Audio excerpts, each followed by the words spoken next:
जी, लगातार पद यात्रा की आपने पूरे बिहार भर का, फिर उसके बाद अभी तेघड़ा का दौरा कर रहे हैं, क्या कुछ सोच के तेघड़ा करते हैं? देखिए, पदयात्रा तो इसलिए किया गया ताकि बिहार में जो राजनीतिक विकल्पहीनता रही है, विकल्प के अभाव में लोग भाजपा के डर से लालू जी को और लालू जी के डर से भाजपा को जो वोट देते रहे हैं, उसकी एक बड़ी वजह यह है कि बिहार में कोई स्वच्छ, बेहतर, मजबूत, ईमानदार विकल्प जनता के सामने नहीं था। तो पदयात्रा का एक उद्देश्य ये था कि बिहार के गांव-गांव में जाकर वहां के जनमानस से बातचीत करके इसी समाज से ऐसे लोगों को चुनकर निकाला जाए जो एक बेहतर, स्वच्छ राजनीतिक विकल्प जनता के सामने दे सके। वो काम 2 साल मैंने किया। करीब करीब 1 करोड़ लोग जब इकट्ठा हुए पूरे बिहार से, उन्होंने मिलकर जन स्वराज नाम के दल की स्थापना की, जो पिछले वर्ष 2 अक्टूबर को हुआ। अब जब दल बन गया है तो दल स्वाभाविक तौर पर आने वाले विधानसभा चुनाव की तैयारी कर रहा है। उस तहत लोग अलग अलग कार्यक्रम कर रहे हैं, लेकिन जन स्वराज में हम लोगों के लिए राजनीति सिर्फ एमएलए का चुनाव लड़ना, चुनाव जीतना नहीं है। राजनीति इसलिए कर रहे हैं कि यहाँ के विषयों की समझ हो, लोगों की आवाज बन सके, यहाँ की जो परेशानियां हैं उसको सुलझाने में कुछ मदद कर सके। बाकी अभी 6-8 महीने में चुनाव है, तो उस नजरिए से भी पार्टी तो तैयारी अपनी करेगी। और लोकतंत्र है, लोकतंत्र में चुनाव की एक अपनी महत्ता है, तो उस नजरिए से भी ये दौरे को आप देख सकते हैं। सत्ता पक्ष कह रही है सर कि मॉक पोल में जब जन स्वराज का ये हाल हुआ तो फिर आगे क्या होगा, इसको लेकर के क्या कहेंगे? भाई, आप जितने लोग यहाँ आए हैं, आपकी ये संख्या बताती है कि जन स्वराज की कोई ताकत है या नहीं है। कोई विधायक, मंत्री यहाँ पर चला आए तो आप सब पत्रकार बंधु इतने कभी आ ही नहीं सकते। और आपको मालूम है कि अगर आप आए हैं तो इसलिए आए हैं कि आपको ये एहसास है कि जन स्वराज जमीन पर है। दूसरा, कोई दल कोई भी दावा कर ले, बिहार में अगर एक राजनीतिक व्यवस्था, एक राजनीतिक विकल्प और दल जो जमीन पर कार्यकर्ताओं के, लोगों के स्नेह से, सहयोग से चल रहा है, वो उसका नाम है जन स्वराज। ये निश्चित बात है कि ये नया दल है, अभी 2 वर्ष लगे हैं, लेकिन 2 वर्ष पुराना दल, और दल तो अभी 6 महीने पुराना ही है। 6 महीने बना पुराना दल, कम से कम ये तो हर व्यक्ति मान रहा है कि इस बार जो चुनाव होगा वो त्रिकोणीय होगा। एक और एनडीए वाले रहेंगे, जिसमें शारीरिक और मानसिक तौर पर थके हुए नीतीश कुमार जिसका नेतृत्व करेंगे। एक और राजद वाले होंगे जो कि जंगल राज के लिए, जिनको पूरा बिहार नहीं पूरा देश जानता है। और तीसरी ओर जन स्वराज होगा, जिसमें पढ़े लिखे, ईमानदार, समझदार लोगों का एक समूह होगा। अब निर्णय बिहार की जनता को करना है कि उनको लालटेन का जंगल राज वापस चाहिए, या थके हुए नीतीश कुमार चाहिए, या बिहार के लोगों के द्वारा बनाया गया एक ईमानदार, सशक्त विकल्प जन स्वराज चाहिए।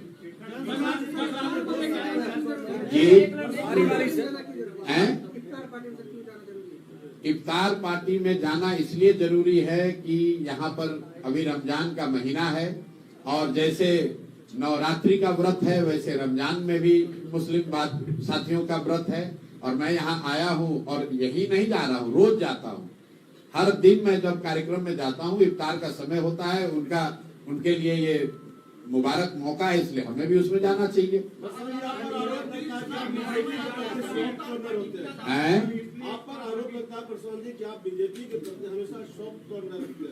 देखिए, मैंने हमेशा जो बात कही है कि बिहार की बर्बादी के लिए लालू और नीतीश जिम्मेवार हैं, क्योंकि पिछले 30-35 साल से लालू जी और नीतीश जी ही राज्य का नेतृत्व कर रहे हैं। लेकिन बिहार की बर्बादी के असली गुनाहगार कांग्रेसी और भाजपाई हैं। ऐसा इसलिए मैं कहता हूं क्योंकि लालू जी को बिहार की जनता ने सिर्फ एक बार 1995 में बहुमत से वोट देकर जिताया है। बाकी 15-16 साल जो लालू जी का जंगल राज चला, वो कांग्रेसियों के मदद से चला, उस बैसाखी से चला। कांग्रेसियों ने उनकी मदद इसलिए की क्योंकि वो चाहते थे कि लालू जी की मदद से 20-25 सांसदों का सपोर्ट उनको दिल्ली में रहे। यही हाल नीतीश जी का, एनडीए का है। नीतीश जी को बिहार की जनता ने सिर्फ एक बार, इसको भी ध्यान रखिए आप लोग, सिर्फ 2010 के चुनाव में नीतीश जी के पार्टी को 117 विधायक मिले थे। उसके बाद नीतीश जी को कभी बहुमत बिहार की जनता ने नहीं दिया। फिर भी 18-19 साल से नीतीश कुमार मुख्यमंत्री हैं, वो भाजपा के बैसाखी पर हैं। भाजपा उनकी मदद क्यों कर रही है? भाई, जो भाजपा दूसरे राज्यों में दूसरे दलों को तोड़कर खरीद फरोख्त करके सरकार बनाती है, वो बिहार में थके हुए नीतीश कुमार को क्यों मुख्यमंत्री बना के रखी है? इसलिए कि उनको दिल्ली में 10-20 सांसदों का लालच है। इसीलिए मैं बार बार हमेशा कहता हूं कि कांग्रेस और भाजपा ने बिहार को और बिहार के भविष्य को लालू और नीतीश के हाथ में, सब जानते बूझते इनके हाथ में बेच दिया। जैसे कांग्रेसियों ने हम लोग का भविष्य लालू जी के हाथ में बेचा, वैसे ही भाजपाइयों ने हम लोग का भविष्य नीतीश कुमार के हाथ में बेचा है। आपको क्या लगता है?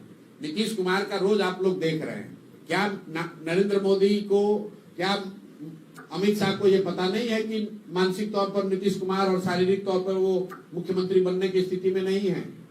फिर इतने बड़े राज्य की 13 करोड़ लोगों की जिस पर जिम्मेवारी है, उस पर आपने नीतीश कुमार को थोपा हुआ है। क्यों थोपा हुआ है?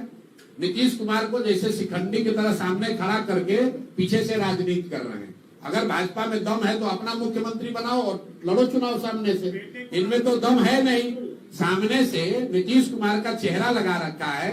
वो आदमी ना शारीरिक तौर पर सक्षम है, ना मानसिक तौर पर स्वस्थ है, और उनको सामने रखकर और ये भी नहीं बता रहे हैं कि अगला मुख्यमंत्री नीतीश कुमार ही होगा।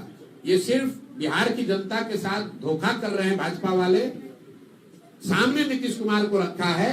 अगर गलती से कहीं चुनाव जीत गए तो सबसे पहले नीतीश कुमार को हटाकर कोई भाजपा के आदमी को ये लोग बनाएंगे, जो काम इन लोगों ने महाराष्ट्र में किया है। तो भाजपा का तो यहाँ कोई ना नेता है ना नेतृत्व है, इसलिए भाजपा की बात कम होती है। ये लोग पिछलग्गू दल बनकर पीछे से, भोजपुरी में हम लोग कहते हैं निहुरल आइल चोर।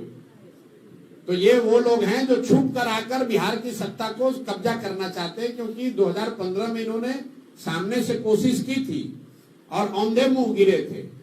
इसलिए अब फिर चाहते हैं कि किसी तरह व्यवस्था जुगाड़ लगाकर नीतीश कुमार को सामने रखकर समीकरण बनाकर लालू का डर दिखाकर हम लोग वापस आ जाएं और चुनाव के बाद अपना किसी भाजपाई को मुख्यमंत्री बना देंगे। यहाँ आप लोग पत्रकार बैठे हुए हैं, भाजपा का नेतृत्व कौन कर रहा है बिहार में? कितने लोग, आप लोग पत्रकारों को आधा को जानकारी नहीं है कि कौन है दिलीप जायसवाल। भाजपा का चेहरा यहाँ कौन है? दिलीप जायसवाल। कौन जानता है उनको? कौन सा पराक्रम, कौन सा पुरुषार्थ इन्होंने किया है बिहार में? इनकी पृष्ठभूमि जाकर आप पता कर लीजिए पूर्णिया में कि बिहार में लोग इनके बारे में क्या कहते हैं।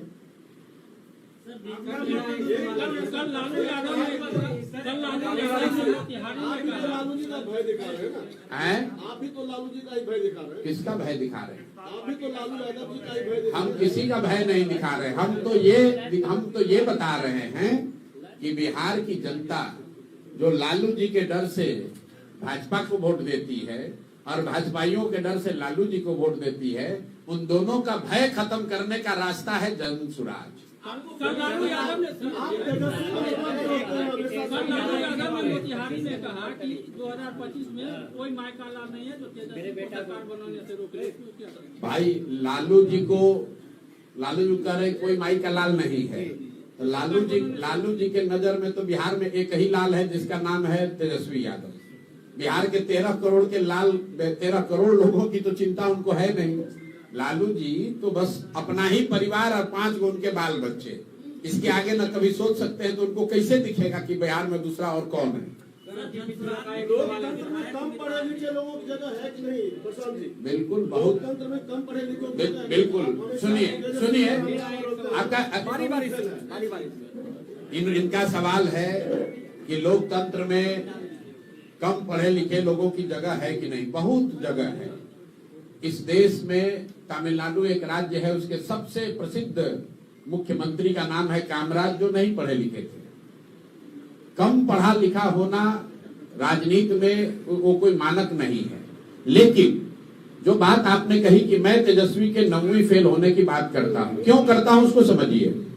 जब आपके माँ और पिताजी दोनों मुख्यमंत्री हैं, जब आप डीपीएस आर.के. पुरम में पढ़ते हैं और आप वहां से 9वां नहीं पास कर पाते हैं, तब आप और नहीं पढ़ पाए, नहीं पास कर पाए, तो दिखाता है कि आपकी क्षमता क्या है। मान लीजिए कि आप उस समय नहीं पढ़े, क्रिकेट खेलने चले गए, तो सीखने और पढ़ने का तो उम्र खत्म नहीं होता है। आप जाकर देखिए, बिहार के लाखों ऐसे बच्चे हैं जो मजदूरी कर रहे हैं और कॉरेस्पॉन्डेंस से कोर्स कर रहे हैं, पढ़ाई कर रहे हैं।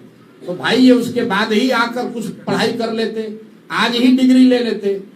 ये न पढ़ना दिखाता है कि शिक्षा के प्रति उस व्यक्ति की सोच क्या है। उस व्यक्ति के नजर में शिक्षा की कोई महत्ता ही नहीं है। इस बात पर हम चोट कर रहे हैं। इस बात पर नहीं कह रहे हैं कि आप 9th फेल हैं कि 10th फेल हैं। इस बात पर चोट कर रहे हैं कि अगर आप सामाजिक राजनीतिक परिस्थिति वश नहीं पढ़ पाए तो कोई बात नहीं है, लेकिन उन परिस्थितियों में भी आप देखते हैं लड़कियां जिनकी शादी हो जाती है, कई बार उनके हस्बैंड्स उनको पढ़ाते हैं। ये सज्जन इनके माँ बाप मुख्यमंत्री हैं, दिल्ली के सबसे बड़े प्राइवेट स्कूल में नाम लिखाया, वहां से 9th फेल हो गए, उसके बाद जीवन में कभी पढ़ने पढ़ाने की कोशिश नहीं की। वो आदमी बिहार का मुख्यमंत्री बनेगा तो आपके बच्चों के पढ़ाने की चिंता करेगा कि उसको बालू माफिया बनाएगा? आप बता दीजिए। आपके पास क्या मॉडल है एजुकेशन और हेल्थ? बाकी और लोग हैं यहाँ। हाँ बोलिए।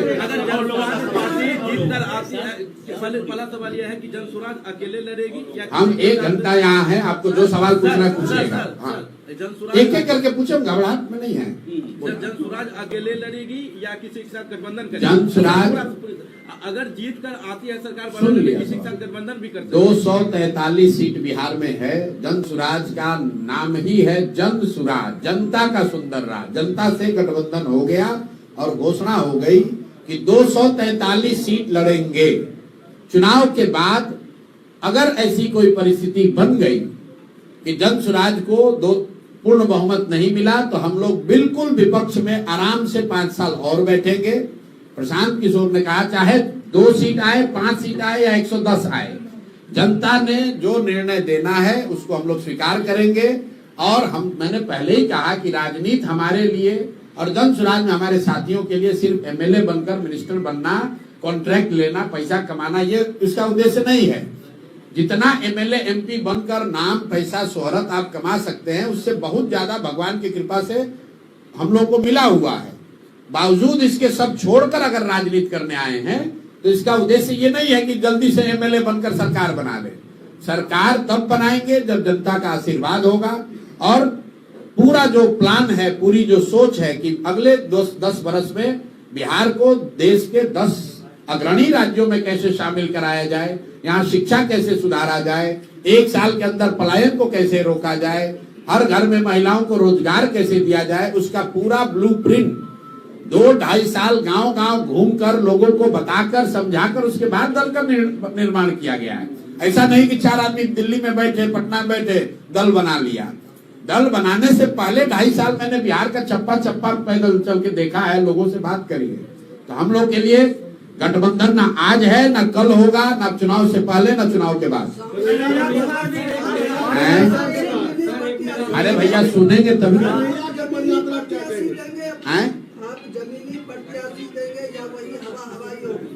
जनसुराज में जो भी प्रत्याशी चुनाव लड़ेंगे उसके नजरिए से मैं आपको 2-3 बातें कह सकता हूँ। पहला कि 2/3 से ज्यादा ऐसे लोग चुनाव लड़ेंगे जो बिल्कुल नए चेहरे होंगे। इसका मतलब ये नहीं है कि वो राजनीति में नहीं हैं। नए लोग चुनाव लड़ेंगे तो इसकी कोई संभावना नहीं है कि जो पुराने घिसे पिटे लोग हैं वही चुनाव लड़े। मैंने कहा 2/3। 1 मिनट रुकिए। दूसरा आपको बता दे प्रत्याशियों के नजरिए से, जनसुराज किसी दूसरे दल से पहले जुलाई अगस्त में ही अपने उम्मीदवारों के 243 उम्मीदवारों की घोषणा कर देगा, ताकि इसकी कोई संभावना न रहे कि हमको जदयू में टिकट नहीं मिला तो जनसुराज में आ गए या राजद में, कांग्रेस में नहीं मिला तो यहाँ आ गए। हम लोग अपने 243 उम्मीदवार जुलाई अगस्त में ही घोषित कर देंगे, ताकि कोई पत्रकार ये न कह सके, कोई आदमी ये न कह सके कि जनसुराज में टिकट उसको मिला है जिसको दूसरे जगह नहीं मिला। तीसरी बात, अरे यार आप उम्मीदवार पर पूछे, सुन तो लो आप। तीसरी बात, जो भी उम्मीदवार होगा 99% केस में वो लोकल उम्मीदवार ही होगा, उसी विधानसभा का होगा। 1%, अपवाद इसलिए हो सकता है कि कुछ जगहों पर जहां लोग उन क्षेत्रों में रहते हैं जो सीट रिजर्व है, उनके पास ये अवसर है कि वो अगल बगल के सीट से आवेदन दे सकते हैं। जनसुराज में उम्मीदवारों के चयन की प्रक्रिया चल रही है। एकमात्र ऐसा दल है जिसमें ट्रांसपेरेंट तरीके से आवेदन लिए जा रहे हैं 21,000 रुपया फीस लेकर, और हजारों लोग जिन्होंने आवेदन दिया है उनके पास ये अवसर है कि वो अपने आप को संभावित प्रत्याशी के तौर पर अपनी क्षेत्र की जनता में रखे। अगले 4-5 महीने वो अपने क्षेत्र में प्रचार प्रसार करें, ताकि वहां के लोगों से, जन स्वराज से जुड़े हुए साथियों से और जनता के बीच में सर्वे करके ये पता किया जा सके कि जितने संभावित उम्मीदवार जन स्वराज के हैं जो प्रयास कर रहे हैं, उनमें सबसे काबिल बेहतर व्यक्ति कौन है, उसी को जनता का उम्मीदवार, जन स्वराज का उम्मीदवार बनाया जाएगा।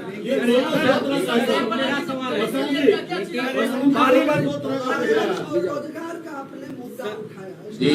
आपको किया राजद जो अभी यात्रा चल रही है, कांग्रेस यात्रा, आपने तो मिसाइल को पीछे छोड़ दिया। बिल्कुल नहीं छोड़ा। देखिए उसके लिए आपकी लड़ाई, देखिए डोमेसाइल के लिए सबसे पहले आमरण अनशन पर यही प्रशांत किशोर बैठे थे। वो जाकर 5 मुद्दा देख लीजिए। यहाँ के बेरोजगारों को बेरोजगारी भत्ता, जिसका वादा 2015 में नीतीश जी के 7 निश्चय का पहला निश्चय के तौर पर किया गया था, ये इसके लिए आमरण अनशन पर हम लोग बैठे थे। डोमेसाइल नीति लागू हो, उसके लिए हम लोगों ने अनशन करा था। बीपीएससी अभ्यर्थियों का मामला पेपर लीक का जो था, उसके लिए आमरण अनशन पर बैठे थे। आपने कहा कि डोमेसाइल नीति पर कोई कांग्रेस या तेजस्वी जी कुछ बोल रहे हैं। जरा आप लोग पत्रकार हैं, बताइए कि जो शिक्षकों की नियुक्ति हुई, जिस पर सरकार और ये नेता अपना पीठ थपथपा रहे हैं, उस समय उप मुख्यमंत्री कौन था? उस समय उप मुख्यमंत्री यही तेजस्वी यादव थे, वही कांग्रेस वाले सरकार में थे। तो डोमेसाइल नीति उस समय क्यों नहीं सुधारा? जो 60,000 से ज्यादा यूपी, मध्य प्रदेश और दूसरे राज्यों के लोगों को शिक्षकों के तौर पर बहाली का अवसर मिला, जो बहाल किए गए, उस समय सरकार में कौन था? अभी साल भर पहले यही तेजस्वी यादव और कांग्रेसी उसमें बैठे हुए थे, तब उनको डोमेसाइल नहीं दिख रहा था। हम लोग पहले व्यक्ति हैं, पहला दल है जो कह रहा है कि 75% यहाँ की सरकारी नौकरी जो है वो बिहार के बच्चों के लिए आरक्षित होनी चाहिए। ये नहीं होना चाहिए कि यहाँ पर यूपी और मध्य प्रदेश के लोग आकर शिक्षक बनेंगे और बिहार के बच्चे जाकर महाराष्ट्र में, हरियाणा में मजदूर बनेंगे। ये ऐसा इसलिए हो रहा, आप समझिए, नीतीश कुमार को पिछले 10 वर्ष से प्रधानमंत्री बनने का भूत सवार है। तो ये आदमी ये समझता है कि दूसरे राज्यों के लोगों को अगर हम बिहार में नौकरी देंगे तो उन राज्यों में हमारी छवि चमकेगी।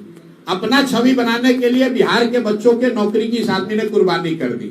और भाजपाई और ये तेजस्वी यादव जब जब नीतीश के साथ रहे, कभी भी इन्होंने डोमेसाइल का विरोध नहीं किया है।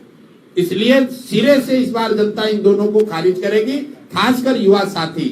हम लोग कह रहे हैं 75% डोमेसाइल नीति चेंज करके 75% जॉब सिर्फ बिहार के बच्चों के लिए रिजर्व किया जा रहा है। कन्हैया कुमार की यात्रा कर रहे हैं जी, पलायन रोकने को लेकर कन्हैया कुमार की यात्रा कर रहे हैं, क्या कांग्रेस को फायदा होगा? देखिए जन स्वराज की ताकत देखिए कि आप लोग इतने दिन से पत्रकारिता कर रहे हैं, क्या कभी चुनाव से पहले पलायन कभी मुद्दा बना है?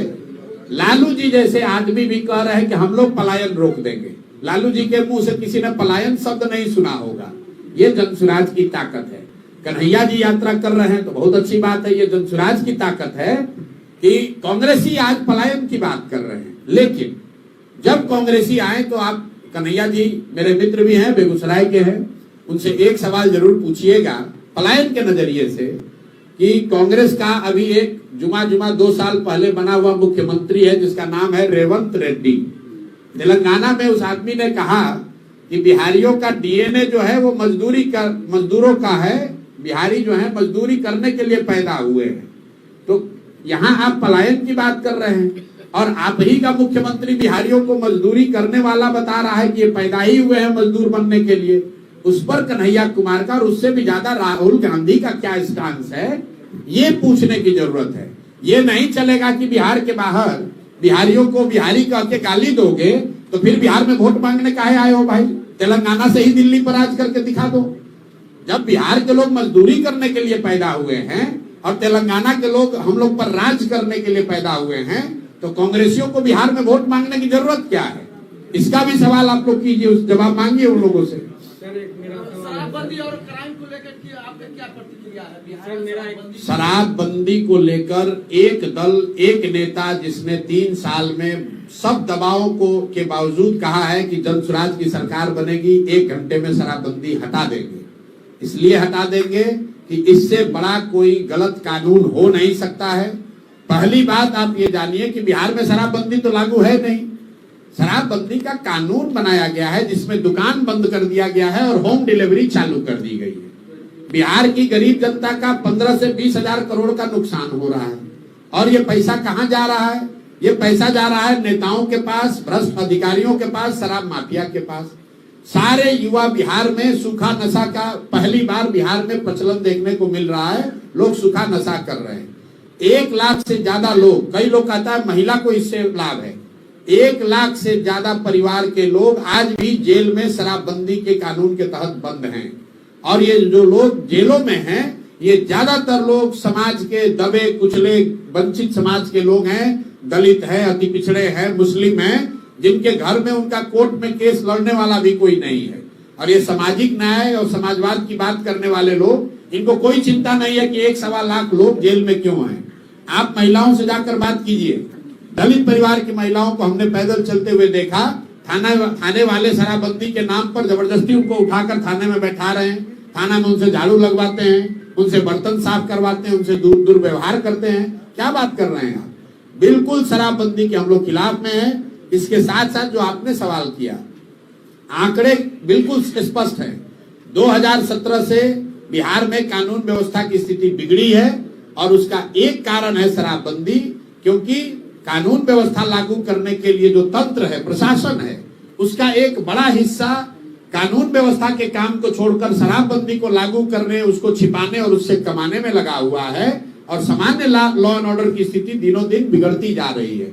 इसीलिए आए दिन आप देख रहे हैं कि बिहार में कमोबेश वही घटना, अपहरण को छोड़ दीजिए तो बाकी हर इंडिकेटर क्राइम का वही हो गया है जो लालू जी के जमाने में था। रोज लूटपाट, मर्डर, अपहरण, झगड़ा, लड़ाई वो चल रहा है। सिर्फ अपहरण ही बचा हुआ है, कुछ दिन और चला तो वो भी चालू हो जाएगा। सर, मेरा एक सवाल है, बहुजन समाज से एक सवाल है कि पासी और मुसहर जाति का राजनीतिक, आर्थिक, सामाजिक कोई उनका कल्याण नहीं है। पासी समाज को दरोगा और थाना के द्वारा प्रताड़ित किया जा रहा है। 5 समाज के लोग से तांती तबका को निकाल दिया गया, वो अपना लड़ाई लड़ रहे हैं। धानुक समाज का राजनीतिकरण कुंडी में हो गया, वो अपना लड़ाई लड़ रहे हैं। तो उन 3 जाति के लिए आप क्या कहना? देखिए, हम लोग जातियों की राजनीति नहीं करते हैं। जन स्वराज ने अपने संविधान में इस परिकल्पना में कहा है कि जिस जाति की भी जितनी संख्या है, उस जाति से उसी प्रोपोर्शन में योग्य लोगों को निकालकर उनको भागीदारी दी जाएगी। इसमें सभी समाज शामिल हैं। आपने जो 5 समाज की बात कही, उसको लेकर मैं जरूर टिप्पणी करना चाहता हूं। बिहार में नीतीश कुमार की राजनीति का एक हिस्सा रहा है जातियों का वर्गीकरण चेंज करना। एनेक्सर 1 को एनेक्सर 2 में डालो, 2 को 1 में डालो, 1 को SC बना दो। उसी के तहत एनेक्सर 1 में आने वाली कुछ जातियों को, जिसको 5 समाज के नाम से SC का दर्जा दिया गया। ये सही बात नहीं है, ऐसा दावा किया गया। क्योंकि जातियों का ये जो दर्जा चेंज होता है, कैटेगरी चेंज होती है, इसके पीछे साइंटिफिक स्टडी होनी चाहिए। राज्य सरकार उसको प्रस्तावित कर सकता है, उसको स्वीकार करने का पावर केंद्र सरकार को है। जैसा आपने देखा होगा बिहार में लोहारों के साथ भी ऐसा ही किया गया है।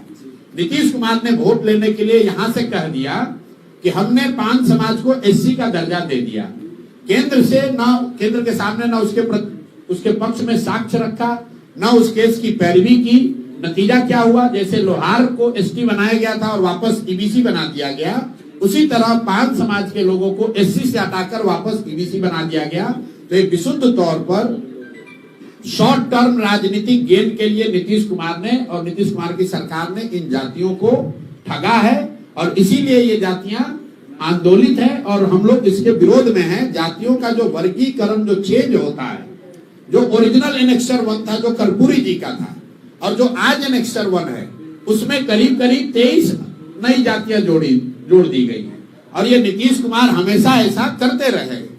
जब उनको राजनीतिक सुविधा होती है, वो किसी एनेक्सर 2 को उठाकर एनेक्सर 1 में डालने की बात करते हैं। कई बार उन्होंने एनेक्सर 1 की जाति को SC या ST बनाने की कोशिश किया। तो जब आप एनेक्सर बदलते हैं, एनेक्सर 2 को एनेक्सर 1 में डालते हैं, वो तो राज्य सरकार का मामला है, इसलिए वो कर पा रहे हैं।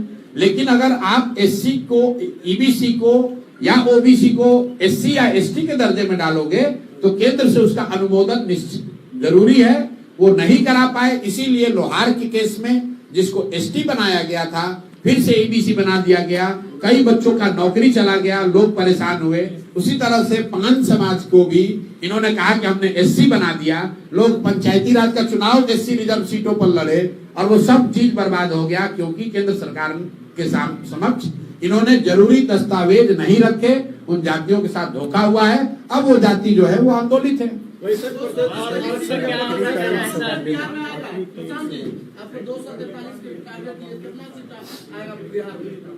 जितना सीट जनता बिहार को सुधारने के लिए देना जरूरी समझेगी उतना सीट जनसुराज को देगी, ताकि जनसुराज एक नई व्यवस्था बिहार में कायम कर सके, बिहार में शिक्षा उपलब्ध हो सके, बिहार से पलायन को रोका जा सके, बिहार में घर घर रोजगार हो सके, किसानों को मुफ्त मजदूर मिल सके। जितनी सीट इसके लिए जरूरी है उतनी सीट जनता जनसुराज को देगी।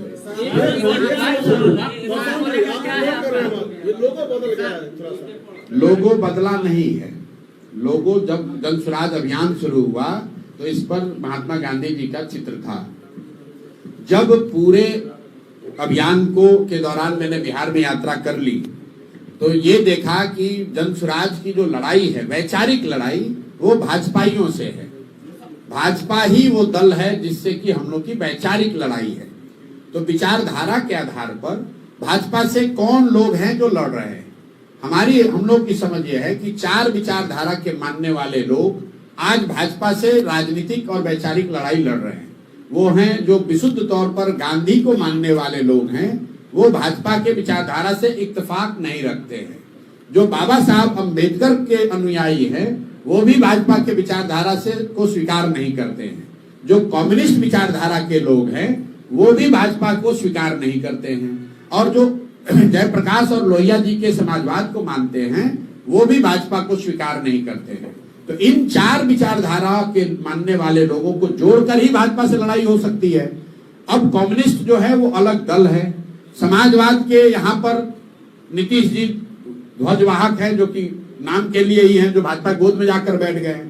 तो इन 4 में बच गए 2, गांधी और बाबा साहब अम्बेडकर। तो जनसुराज में अगर कुछ हुआ है तो ऐसे नहीं है कि बस जो मन हुआ एक फोटो जोड़ दिए। उसके पीछे गहरी सोच है कि अगर भाजपा के विचारधारा से लड़ना है तो गांधी और बाबा साहब अम्बेडकर की विचारधारा के मानने वाले लोगों को एक साथ आकर लड़ाई लड़नी होगी। इसीलिए इस चित्र में गांधी के साथ साथ बाबा साहब अम्बेडकर भी है, कोई तीसरा पिक्चर नहीं है। टिकट बंटवारे में सोशल डाइवर्सिटी देखेंगे सर। टिकट बंटवारे में घोषणा की गई है, संविधान में लिखा हुआ है कि जनसुराज में ये प्रावधान है कि जिस समाज की जितनी संख्या है उस समाज से उतने काबिल लोगों को लाकर चुनाव लड़ाया ही जाएगा। अगर 15% यादव समाज की आबादी है तो जनसुराज से 30-32 यादव समाज के लोग चुनाव लड़ेंगे ही लड़ेंगे। अगर 35% अति पिछड़ा समाज के साथी समाज है तो 70 अति पिछड़ा समाज के लोग चुनाव लड़ेंगे ही लड़ेंगे।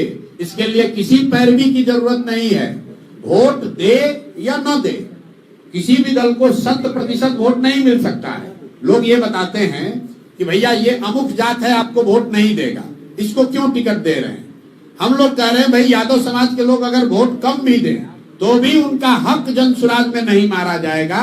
जिसकी जितनी संख्या है उसको उसका हक जनसुराज में मिलेगा ही मिलेगा, संगठन में भी मिलेगा और टिकटों में भी मिलेगा और आगे जो मनोनीत पद है उसमें भी मिलेगा। नीतीश कुमार के स्वास्थ्य को लेकर कई सवाल खड़े हो रहे हैं। नीतीश कुमार के स्वास्थ्य को लेकर कई सवाल किसके जी अब किस नजरिए से देखिए, किसी के स्वास्थ्य पर टिप्पणी करना हम लोग का ये नॉर्मली, मैं कभी व्यक्तिगत बातों पर बोलता नहीं। नीतीश कुमार के स्वास्थ्य को लेकर पहली टिप्पणी उनके साथी स्वर्गीय सुशील मोदी जी ने की। नवंबर 2023 में विधानसभा के सामने उन्होंने कहा कि लगता है कि नीतीश कुमार को कोई गंभीर मानसिक बीमारी हो गई है। उसके बाद से जितने दिन महागठबंधन की सरकार रही, अभी के उप मुख्यमंत्री और भाजपा के कई बड़े नेताओं ने इस बात को दोहराया। तेजस्वी यादव जब सत्ता से बाहर हुए, नीतीश जी वापस भाजपा के साथ चले गए तो भाजपा ही तो बोलना बंद कर दिए डर के मारे। लेकिन अब तेजस्वी यादव कह रहे हैं कि भाई नीतीश जी की मानसिक हालत ठीक नहीं है। हमने पहली बार अभी जनवरी में मानसिक स्थिति पर उनकी टिप्पणी की है। क्यों की है ये बता रहे। बीपीएससी आंदोलन के दौरान सरकार से जो वार्ता हो रही थी, उसमें जितने लोगों से हम लोग मिले, बात किए, जितने अफसरों ने बताया बात, तो ऐसा लगा कि नीतीश कुमार को ज्यादातर चीजों का संज्ञान ही उनके पास संज्ञान ही नहीं उसका लिया जा रहा है। और उसके बाद से जो उनके वीडियो आ रहे हैं, जो भाव भंगिमा है, वो दिख रहा है कि वो मानसिक तौर पर स्वस्थ नहीं है। आप देखिए, अगर आप सिपाही भी बनते हैं तो आपका मेडिकल जांच होता है। किसी नौकरी में आप मान लीजिए पत्रकार हैं, अगर आप मानसिक तौर पे स्वस्थ नहीं है तो आप पत्रकार नहीं रह सकते। यहाँ पर ऐसा कैसे है कि 13 करोड़ लोगों का नेता, जिसके कंधे पर जिम्मेवारी है 13 करोड़ लोगों की जिंदगी को सुधारने का, वो व्यक्ति अगर मानसिक तौर पर स्वस्थ नहीं है तो राज्य कैसे चलेगा। और जो दिख रहा है वो बिल्कुल स्पष्ट है कि नीतीश कुमार बिल्कुल मानसिक तौर पर स्वस्थ नहीं दिख रहे हैं। हम लोगों ने कहा कि अगर मान लीजिए कि ये चर्चा राजनीतिक विद्वेष से लोग लगा रहे हैं, ये लोग कह सकता है कि भाई आप राजनीतिक विरोधी इसलिए कह रहे हैं, तो आप मुख्यमंत्री हैं, डॉक्टरों का एक पैनल बुलाकर जांच करके जारी कर दीजिए कि भाई हमारा रिपोर्ट ठीक है। अगर ये नहीं है तो मैंने तो ये कहा कि आप कैमरे पर आकर बिना पर्चा देखे हुए अपने साथी मंत्रिपरिषद के मंत्रियों का नाम बता दीजिए तो लोग जान जाएंगे कि चलिए भाई नीतीश कुमार को का यादाश्त अभी ठीक है। लोग जनरली ये कह रहे हैं कि नीतीश जी की यादाश्त जो है वो आती जाती वाली बात हो गई है। कभी चीज याद रहता है, चीज याद नहीं रहता है। बेगूसराय में आ रहे हैं, उनको पता ही नहीं है कि बेगूसराय में है कि नालंदा में है, ऐसा उनके अगल बगल के लोग बता रहे हैं। तो स्वाभाविक तौर पर जब ये चर्चा आम है तो सरकार को, नीतीश कुमार को ये चाहिए कि एक स्वास्थ्य बुलेटिन वो जारी कर दे ताकि लोगों के मन से शंका दूर हो। और अगर नहीं करेंगे तो निश्चित तौर पर घर घर बात होगी और हो ही रही है। देखिए, राष्ट्रगान का अपमान नीतीश कुमार ने किया है, मैं ये शब्द नहीं इस्तेमाल करूंगा। अगर वो मानसिक तौर पर स्वस्थ नहीं है, उनको नहीं पता चला कि राष्ट्रगान यहाँ पर चल रहा है, तो ये जानबूझकर अपमान में सजा है। मैं दूसरी बात कह रहा हूँ, जैसे अगर आप मानसिक तौर पर स्वस्थ नहीं हैं तो आपको पता ही नहीं चलेगा कि राष्ट्रगान चल रहा है कि कोई दूसरा गाना चल रहा है।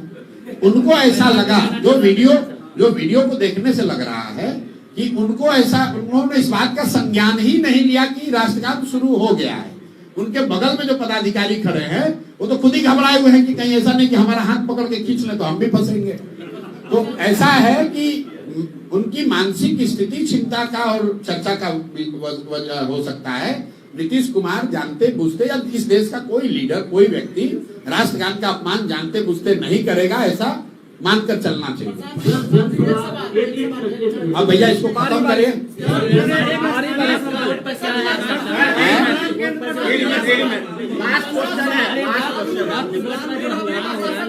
वक्फ बोर्ड पर जनसुराज ने अपनी स्थिति स्पष्ट की है। हम लोग इस कानून के बनाए जाने के विरोध में हैं।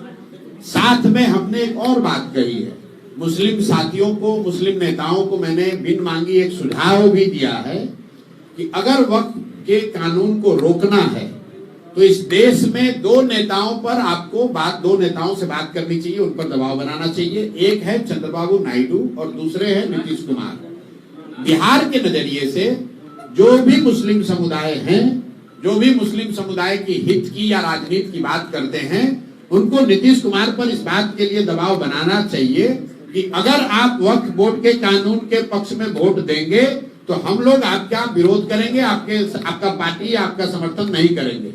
और इसका कुछ असर भी हुआ।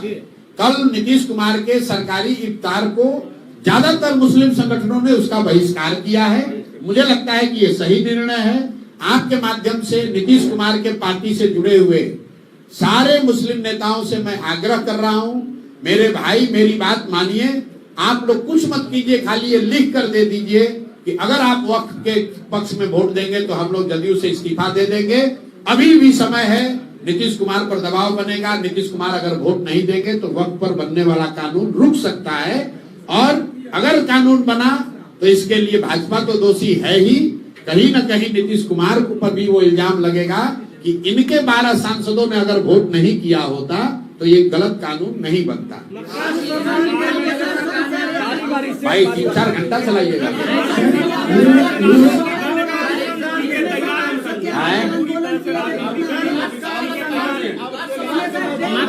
ये आखिरी सवाल होगा, ये आखिरी सवाल होगा, ये आखिरी सवाल। बेगूसराय का ये 15 साल लालू और राबड़ी का शासन देखे, 20 साल नीतीश का शासन देखे, आपकी सरकार आएगी तो पत्रकार के लिए क्या सोचिएगा? पत्रकारों को के लिए अलग से क्या सोचेंगे, इसकी चर्चा कई बार पत्रकारों के साथ मैंने बैठ के की है। पत्रकारों की दुर्दशा ये है कि आप पूरे समाज की बात कर सकते हैं, अपनी दुर्दशा के बारे में तो कुछ बोल भी नहीं सकते हैं।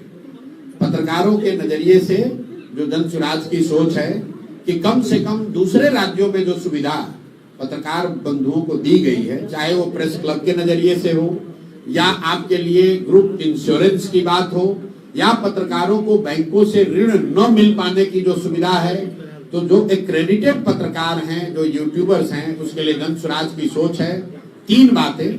कम से कम प्रेस क्लब की एक बेहतर फंक्शनिंग यहाँ हो। दूसरी बात, पत्रकारों के साथ ग्रुप इंश्योरेंस सरकार को अपने खर्चे पर देना चाहिए। और तीसरी बात कि बैंकों से ऋण न मिल पाने, क्योंकि आप व्यवस्थित नौकरी में नहीं है तो बैंकों से आपको EMI वगैरह की वाले शर्त पर लोन नहीं मिल पाता है। तो सरकार को ये व्यवस्था करनी चाहिए और करेगी सरकार कि आपको सरकारी गारंटी पर लोन मिल जाए ताकि आप अपने रोजी रोजगार के लिए या अपने पर्सनल काम के लिए सरकार के बैंकों के कैपिटल को एक्सेस कर सकें। आपकी सरकार बनेगी तो लागू कीजिएगा क्या? मैंने बोला हमारी सरकार बनेगी तभी तो लागू करेंगे, कोई नीतीश कुमार थोड़ी लागू करेंगे।